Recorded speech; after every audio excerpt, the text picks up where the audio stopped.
जब मैं आज आ रहा था तो जानबूझ करके पुलिस ने मुझे रोका। मैंने जानना चाहा कि भाई क्यों नहीं जाने दे रहे हो। पूरी बैरिकेडिंग लगा करके मुझे आधे घंटे जब बात की तब जाने दिया बड़ी मुश्किल से, और एक गाड़ी जाने दी। और जब जानना चाहा मैंने कि आखिरकार क्यों ऐसा किया जा रहा है, तो किसी अधिकारी के पास जवाब नहीं था। आखिरकार इसको मैं क्या मानूं, क्या समझूं?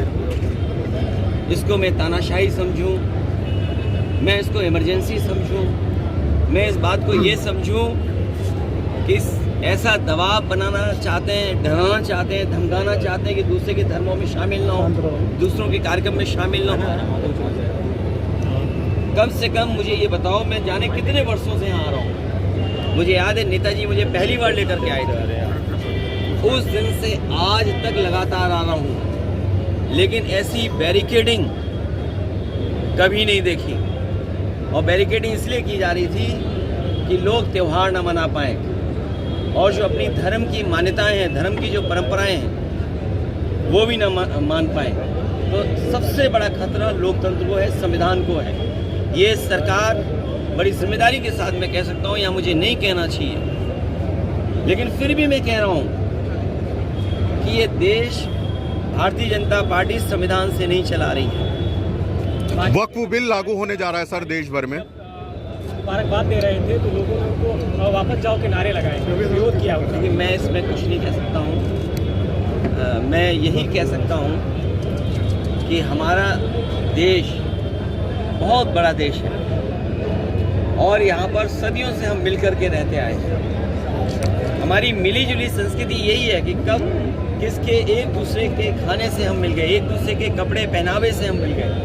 हमारी बोली भाषा, हमारा व्यवहार, बहुत सारी चीज़ें हमारी एक दूसरे से मिली हुई हैं, एक दूसरे से हमने सीखा है सदियों से। इसीलिए मिली जुली संस्कृति के साथ ये देश आगे बढ़े, तरक्की करे, यही सबकी कामना है, और हम सब यही चाहते हैं। वक्फ बिल लागू होने जा रहा है सर, वक्फ बिल लागू होने जा रहा है, आप क्या कहेंगे? आप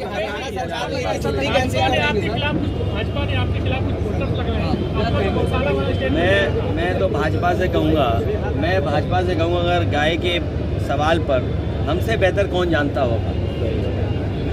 भाजपा वालों को मैं इतना कहना चाहता हूँ, जो पोस्टर लगा रहे हैं, जो चैनल में डिबेट कर रहे हैं, और बड़े बड़े एंकर, ये जो बड़े बड़े राष्ट्रीय चैनल हैं जिनके एंकर बड़े बड़े बहस कर रहे हैं गाय पर, मैं सबसे कहूँगा कि गाय संरक्षण के लिए काम करें। जितनी भी हमारी एंकर महिलाएं हैं, एंकर पुरुष हैं, और जो कंपनियां इन्वेस्ट कर रही हैं चैनलों में, मैं उन कंपनियों के मालिक से भी बड़े हाथ जोड़ के निवेदन करूंगा कि वो लोग भी गाय के संरक्षण पे, गाय को के संवर्धन पर, गाय के और हमारी कैसे पले बढ़ें उसके लिए काम करें।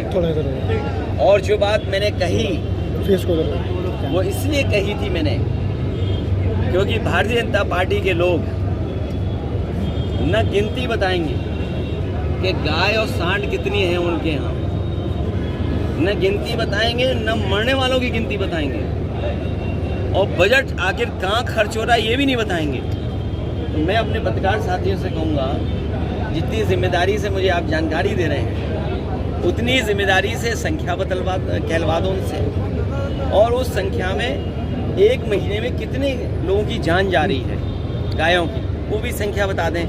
और आखिरी में अपनी बात कहता हुआ, ये सब बहस इसलिए भारतीय जनता पार्टी छेड़ती है क्योंकि जो बुनियादी सवाल हैं, किसान की आय दोगुनी होना, नौजवान की नौकरी रोजगार का सवाल, इन्वेस्टमेंट आने का सवाल, महंगाई का सवाल, बिजली महंगी का सवाल, इलाज दवाई है ही नहीं अस्पतालों में, और सबसे बड़ी बात जो छिपाना चाहते हैं वो जो भ्रष्टाचार है, ease of doing corruption, ease of doing and taking commission, ease of doing घोटाला, और उनका ही सबसे प्रिय अधिकारी लापता है, भगोड़ा है, साबित हो गया है। और मैं आपसे कह रहा हूँ इतने चैनलों के सामने, मुझे किसी ने जानकारी दी है कि वो आईएएस अधिकारी मुख्यमंत्री आवास में छिपा हुआ है।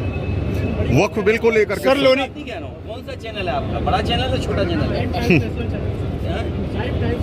ये चैनल का नाम नहीं सुना। सर वक्फ बिल को लेकर के तकरार चल रही थी, अब नाम नहीं सुना। सर आप देश भर में सर वक्फ बिल लोनी लागू से होने बीजेपी वाला के है। विधायक नंदकिशोर गुर्जर अपनी ही सरकार के खिलाफ हमलावर हैं, कह रहे हैं मैं जाकर के धरना दूंगा। बराबर नहीं है, उन्होंने कहा कि माँ का दूध पिया हो। हाँ अगर ये बात गलत हो तो बताइए। नहीं, बिल्कुल सही कहा उन्होंने। ये जो विधायक है तब दुख तकलीफ में होगा, परेशानी में होगा, उसका अपमान हो रहा होगा, वो अपमान नहीं सहन कर पाया। अपमान जो हुआ उसने अपनी भाषा गुस्से में निकाल दी। तो अब सोचिए, उन्हीं का विधायक ये कहता हो, उनके अधिकारियों को माँ का दूध याद दिलाता हो। अब अधिकारी जाने और बीजेपी के लोग जाने। अखिलेश जी, ममता बनर्जी जी कह रही है कि बीजेपी को गंदा धर्म बना रही है, जो राजनीति वो कर रहे हैं। वो ठीक कह रही हैं। क्या कहेंगे सर? ममता बनर्जी जी जो कह रही हैं एकदम ठीक कह रही हैं। आज जो ममता बनर्जी जी फेस कर रही हैं बंगाल में, जिस तरह का भारतीय जनता पार्टी झूठा प्रचार कर रही है बंगाल में और बिहार में, इसी तरह का गंदा प्रचार, घटिया प्रचार भारतीय जनता पार्टी ने यूपी में भी किया था। और आप लोग सब जानते हो, लेकिन मैं जानता हूं कि आप भी कुछ नहीं बोलोगे। अबू आजमी क्या कहेंगे सर? वो कांवरिया अगर सड़क पे चल सकते हैं तो नमाज 5 मिनट क्यों नहीं हो सकती? उस बेस में मैं नहीं पढ़ना चाहता हूँ, लेकिन जो सड़क है, मेरे साथ कौन चलना चाहता है? सोमवार को कौन चलेगा मेरे साथ? बताइए सर, कहाँ चल रहा है? हाँ आज, हाँ ठीक है। चलने के लिए तैयार एक है देवी, उनके पास हम और आप सब लोग चले। अरे सर वक्फ बिल को लेकर सर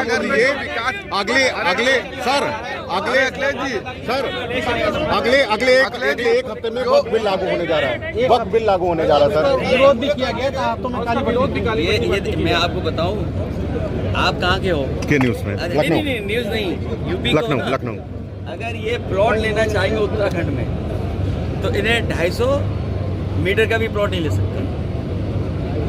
सोचिए, आप ही के प्रदेश से निकला हुआ बना हुआ प्रदेश, और अगर आप जाना चाहें तो आप वहाँ 250 मीटर का भी प्लॉट नहीं ले सकते। बताइए आप, क्यों सर? आपका पड़ोसी प्रदेश, सोचिए ना क्यों। और हमने मुख्यमंत्री बनाया हुआ है उन्हें, तो मैं चाहता हूँ ये मुख्यमंत्री जी भी उत्तराखंड चले जाए। सर घंटा घर पे जो विकास हुआ था, जिसके झूले कटवा दिए गए, सर वक्फ बिल उसके एक बारे बहुत में बड़ा क्या मुद्दा कहना है। है?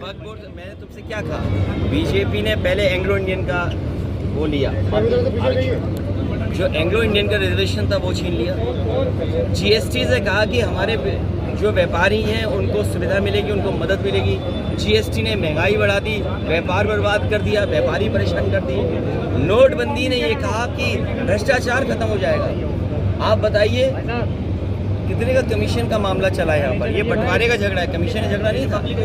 जब बंटवारा का ठीक होता तो कोई किसी के खिलाफ एफआईआर नहीं होती। अरे घंटा घर पे बंटवारे की वजह से हुआ है। तो आज तक बीजेपी ने जो फैसले लिए हैं उससे पॉलिटिकल लाभ लेने के लिए लिए हैं उन्होंने। जो मोटी बात ये है, जो फैसले, जो कानून, जो संविधान में परिवर्तन भारतीय जनता पार्टी करती है, उससे पॉलिटिकल लाभ लेना चाहती है। उससे भारत का विकास, हिंदुस्तान का विकास नहीं होता। और अगर भारत का, हिंदुस्तान का विकास हो रहा होता, चाहे नोटबंदी के फैसले से, चाहे जीएसटी लागू करने के फैसले से, तो आज हमारे 80 करोड़ लोगों को राशन नहीं देना पड़ता। 80 करोड़ लोगों की आय सरकार नहीं बता पा रही। आप वक्फ बोर्ड की बात कर रहे हैं, बीजेपी वालों से पूछिए कि 80 करोड़ लोग जिन्हें आप राशन दे रहे हो, उनकी प्रति व्यक्ति आय क्या है? और आपसे बेहतर कौन जानेगा, कोविड के बाद से आपका वेतन नहीं बढ़ा।